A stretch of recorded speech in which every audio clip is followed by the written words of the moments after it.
everyone, my name is Ashley and I'm the Youth Services Librarian here at the Mechanicsville branch of the Pamunkey Regional Library.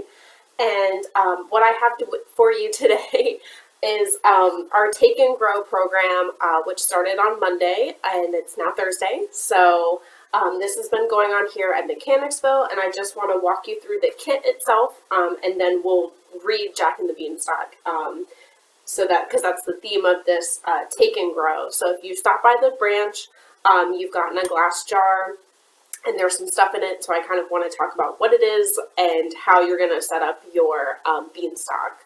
So you open it, there are some instructions. There is also a observation chart inside as well, so you can track your bean growth.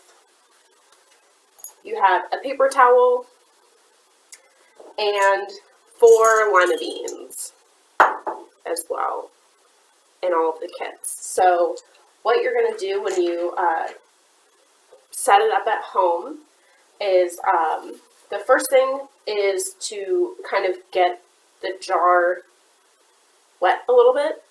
So I have a cup of water in my jar, and I'll kind of pour some water in there, kind of swirl it around, and I'm just going to put it back in the jar, or in the cup, sorry. So there's some moisture in there, and then you're going to take your paper towel and stick it in the bottom of the jar, kind of smush it down in there. So it's soaking up that moisture, like so. And then you can take your beans, you've got 4 of them, and place them in the jar along with the paper towel. And I kind of want to put mine on the ends, kind of between the jar and the paper towel, so I can see them.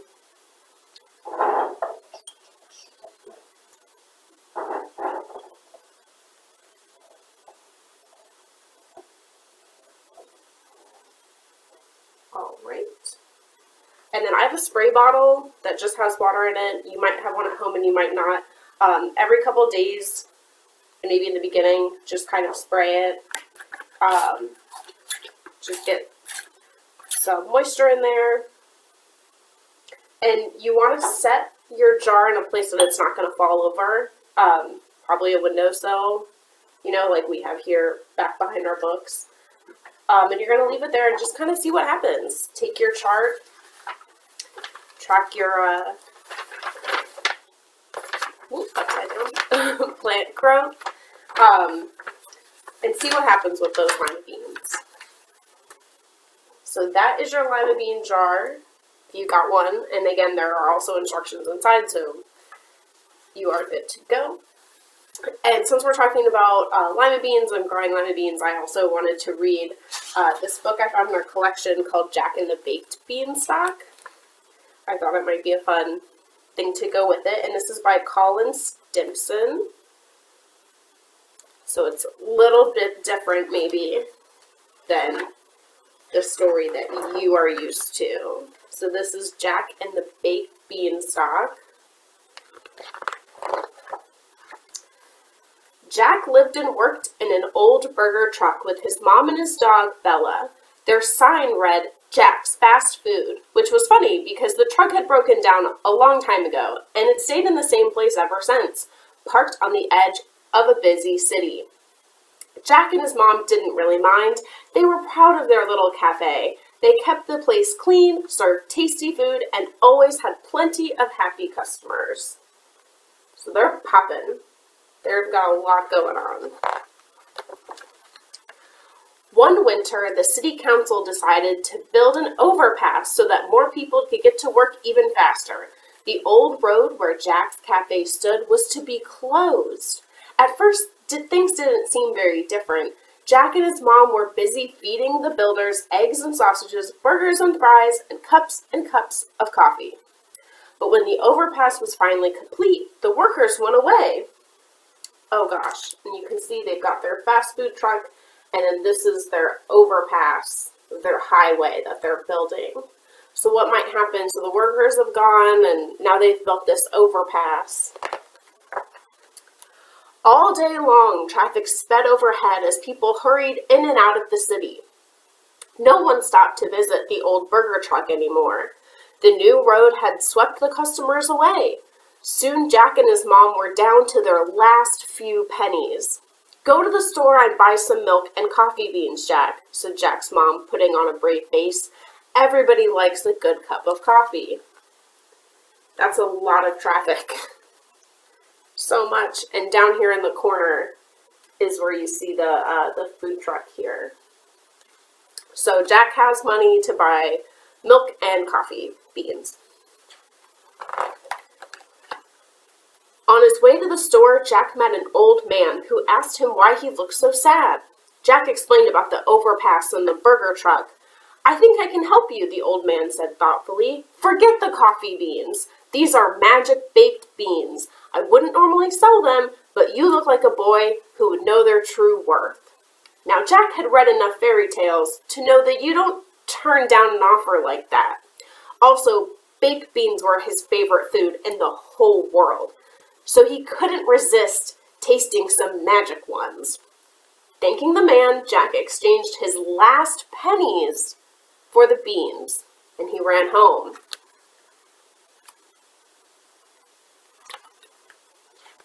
So a little different than our lima beans, these are baked beans.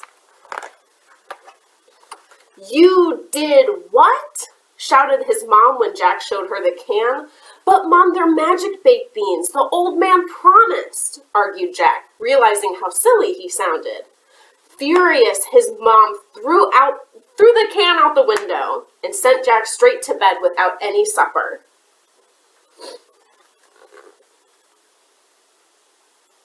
Yeah, I was wondering how she might feel that he didn't come back with milk or coffee beans. Instead, a can of baked beans. So she threw the can out the window. Early the next morning, Jack woke up to find his room bathed in a curious green light. Strange branches twisted in through the window. At the edge of each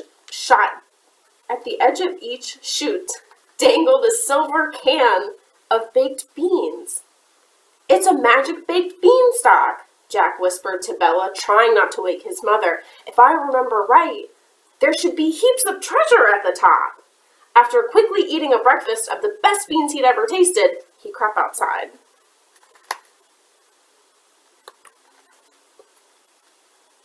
So there's this giant beanstalk, and there's all these little cans of baked beans. And he's going up the top to find the treasure. "Are you ready, Bella?" Jack said, grabbing hold of a long green tendril. That's like a viney part. You can see all these little vines. "Mom will be worried when she notices we're gone, but if this is really a magic beanstalk, she'll forget about being angry when we bring her back some treasure." Up between the leaves they climbed, high into the sky. Finally, Jack and Bella reached the top just above the clouds. The last branch wound its way to the steps of the biggest castle Jack had ever seen. And there's a giant, do you see what this is? A giant money symbol. So I think he might find some treasure there.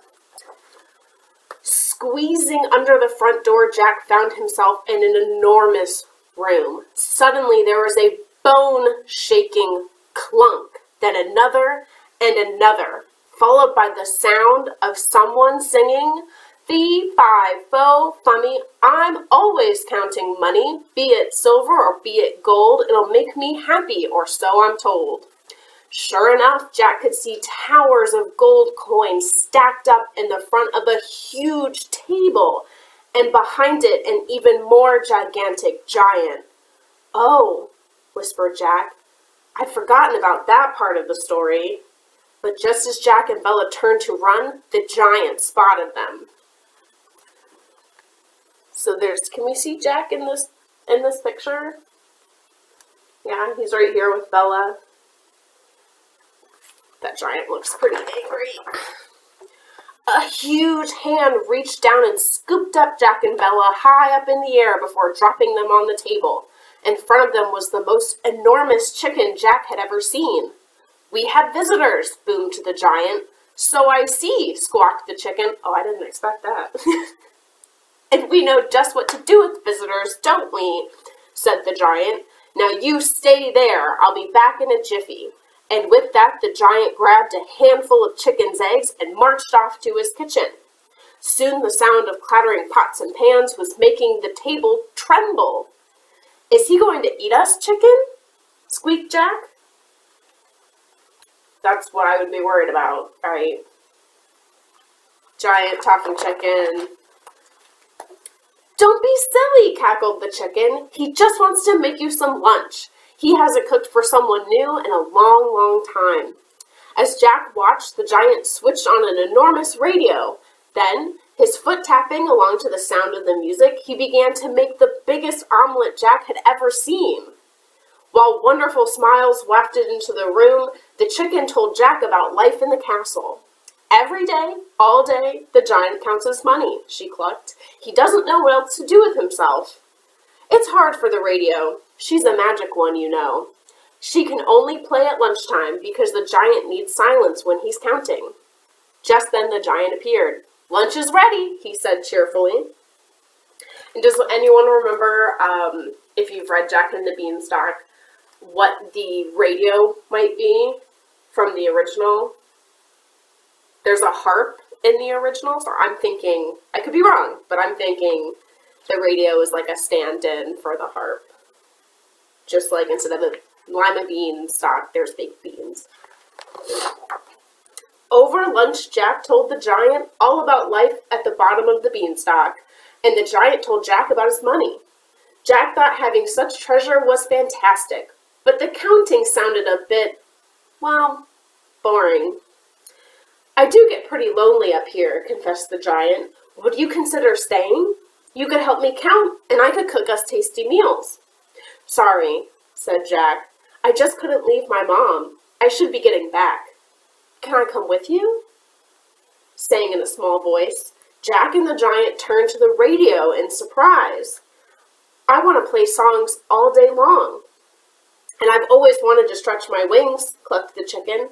The giant looked glum, but agreed that his friends deserve a change after all these years in the castle. Look at this giant omelet. So you've got the giant here, you've got the chicken and the radio, and this huge omelet. And here's Jack, and here's Bella.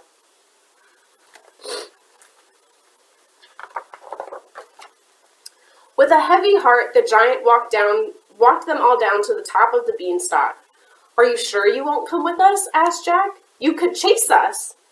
"I'd love to," the giant said sadly, "but truth be told, I've always been a bit afraid of heights, and it looks like a long way down. I'd better stay here and count my gold." So Jack and Bella climbed onto the chicken's back and, clutching the radio, began the long journey back to the ground. "Goodbye, goodbye," hollered the giant, waving his handkerchief. "Do come again soon." But as he leaned out over the beanstalk, trying to catch a last glimpse of his friends, there was suddenly a loud crack. So you see, he's leaning over, leaning over, leaning over. What do you think might have happened?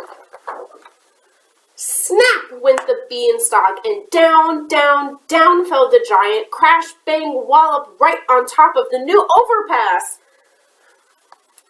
Oh my gosh. That new overpass that took all the business away from Jack and his mom's burger truck. Crashed right on top of it. Cars skidded in all directions, but fortunately no one was hurt. "Are you all right?" asked Jack, who had luckily reached the ground just in time. "No," said the giant, as a gigantic tear splashed onto the concrete below, then another and another. "Now that the beanstalk's broken, I can't go home, and without my money to count, I've nothing to do. Whatever will become of me?" "It isn't so bad," said Jack thoughtfully. "At least you're with your friends. Maybe if you try doing something you enjoy, you'll find it more fun than counting money." So he doesn't have any money. and he's crushed the overpass. I don't know what he's going to do. Maybe he'll try cooking.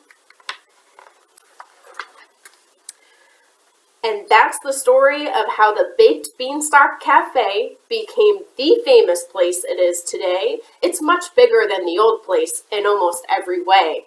If you're ever passing through, do stop in, say hello to the giant chicken, or listen to the jumbo radio that plays music all day.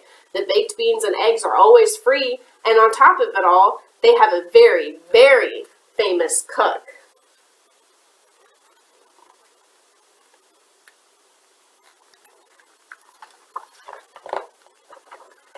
Yep, it looks like the giant became the cook of the Baked Beanstalk Cafe. So, little different, right, than your normal Jack and the Beanstalk. You know, the giant wasn't mean, he didn't try to eat Jack, but I think it's a really fun story. So thank you for joining me to kind of walk through our Take and Grow and to read Jack and the Baked Beanstalk, and visitors at the door. And I will see you all next time. Thank you so much. Bye.